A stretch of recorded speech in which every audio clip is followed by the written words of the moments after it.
Hi, my name is Sean Johnston. I'm from Mount Shasta, California, and sports car racing driver turned rally driver, and I absolutely love it. This sport is the best. Happy to be here to stay. I'm Alex Kihurani. I'm from Reading, Pennsylvania. I'm a lifelong fan of rallying. Started co-driving in road rallies when I was 12 years old. Got right into the co-driver seat when I was 16. So I've been doing this for 17 years and absolutely loving it. It's a long time. So we're competing in the WRC 3 in as many rallies as we can manage due to this compressed COVID schedule. And so yeah, we've done Estonia, Turkey, and then here Rally Italia, Sardinia. And then we'll see what budget and COVID plans allow for the rest of the season. So at this point for the rest of the season, it's still just the same MO of build experience in the R5 car on all the different surfaces. So we've got quite good gravel experience so far this year, and so now we need to turn the wheel on some tarmac here at some point. Yeah, I think the plan this year was always just to gain experience on the different events in the faster machinery, the R5 car, for next year. So now, especially that some of the events looking like they're not on the 2021 calendar, we look forward to preparing for Monte Carlo. So yeah, when I started rallying, I was driving for a small team in Germany and actually had an Italian teammate whose co-driver said, "Hey, Sean, if you're looking for a co-driver, there's an American dude living in London." So I looked up Alex and I found this, I think it's like this Kinja Ask Me Anything interview thing from Alex, and it's like, oh man, this dude sounds awesome. So I looked him up on Facebook, sent him a message, and Alex can share what he thought of this sports car racing driver champion who had never driven a rally, and said, "Hey dude, let's try some rally." Yeah. I mean, I was just at work one day and all of a sudden I get a Facebook message from someone I didn't know named Sean Johnston. So I was like, an American that wants to do the World Rally Championship out of nowhere? Like, who does he think he is? So then I Googled his name and tried to look up all this stuff. I was like, oh cool, he's in the GT Academy. I watched that show. I was like, all right, he obviously can drive a car. I'm not sure if he knows anything about rallying or what he's getting himself into, but I liked his approach that he was going for the Opel Cup. I even told drivers back in the US that if they're serious about rallying and they wanted to get competitive on an international level, spend the money and go to Germany, do the Opel Cup. It's much less expensive, proper competition, and you'll build the experience that way. So I was really impressed with his approach. So I said, that's something I support, and then all Sean Johnston for me. There it is. Yeah, so 2020 got off to a really, really great start with the Monte Carlo win in the two-wheel drive overall, and then also in the R2 class. Is that we showed up at that event just wanting to get experience working with a gravel crew for the very first time, is that it's something new, and so we said, hey, let's do this in cheaper equipment at a little bit slower speed. Yeah. So we showed up with really no expectations, just wanting to get the experience, and then I think we surprised ourselves with the pace to end up winning with a 4-minute gap, and winning the last two stages of the rally as well, even with that gap. So yeah, it was a very, very good start, and we sort of felt that was the bookend to our R2 experiences, that do that event as sort of the R2 send-off. And then from there, yeah, we jumped into ERC Liepāja as a warm-up to get one competitive event under our belts before jumping into the world championship events.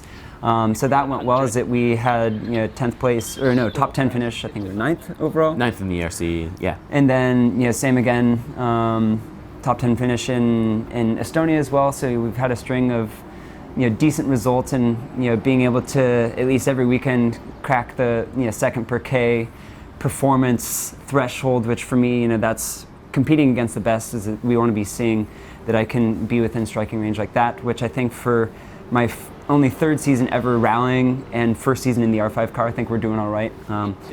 Unfortunately, we had the fire in Turkey, which brought our rally to a quick end, and then here got the experience, but then didn't get to finish the rally because of a small mistake in my note making from the recce already.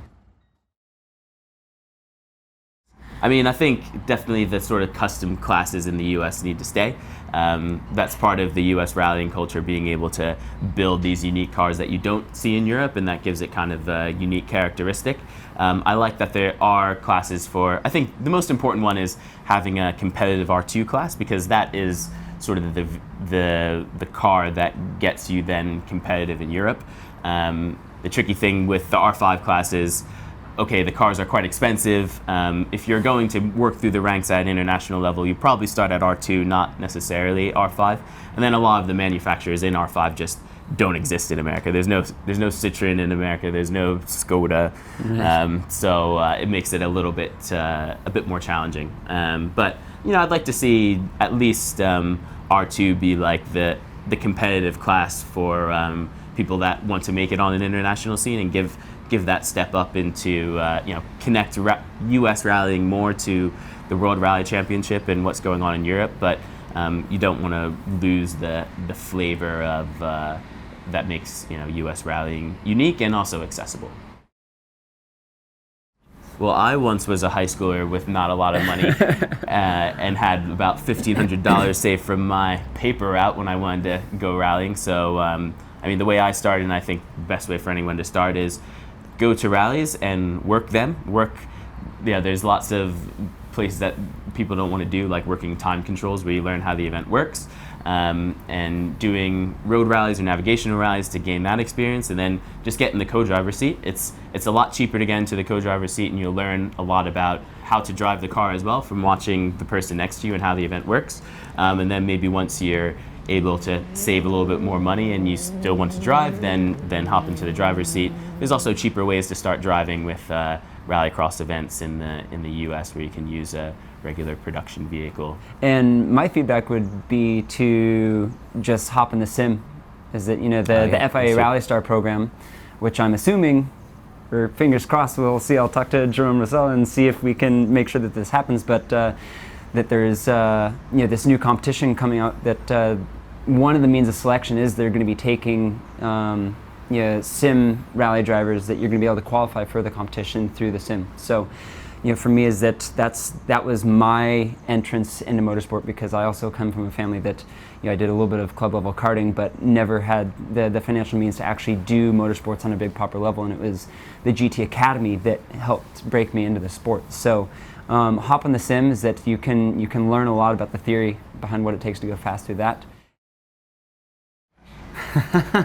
So mustache grooming 101, you gotta get one of those little mini combs, and then when you hop out of the shower, you get the hair dryer and you comb it and blow it up to the side. That's how you train it to do this silly thing. And then you got to get my favorite band is this Idaho Stash Wax, and I have the medium hold and the strong hold, and I get a little bit of both, and then you rub them together to get this like medium hard compound stash wax that you then slowly work in with the little comb, and then you do one of these, and then it's all right. I don't think we really plan anything. I don't know what planning is. We're both pretty chill dudes, and we like to have fun. Is that for me, life is too short to not enjoy what you're doing.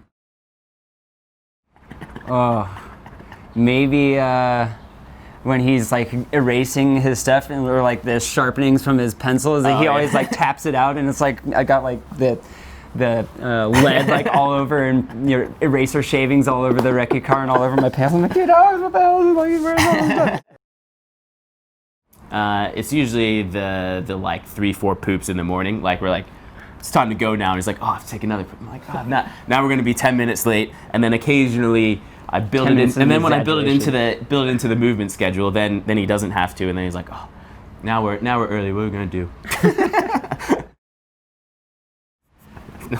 Most everything, I think. We spend enough time in the rally car, and between the recce and the rally, we'll spend 60 hours in the car together. Yeah. And we do that on a bi-weekly basis. Yeah. WRC events, you're spending 16 hours a day for a week. I can't think of anything that hasn't been said. Right.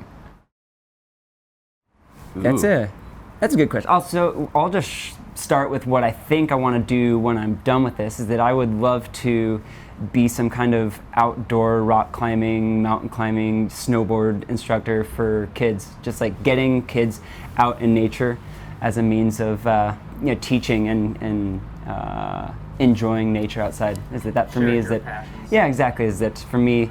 When I'm not in the rally car, that's what I'm doing anyway. So it's just how do I find a way to support young people and still be outside. So. For me, that's a tricky one, since I've been involved in rallying or obsessed with it since I was 2 years old. But I do have a day job. I work at Ernst & Young. I'm data analytics, do consulting and management.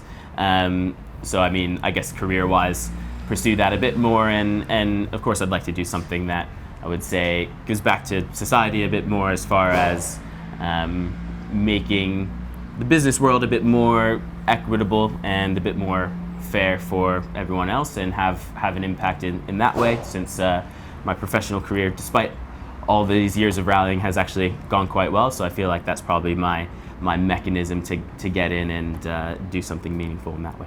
Thanks for the questions. Yeah. Thank you guys.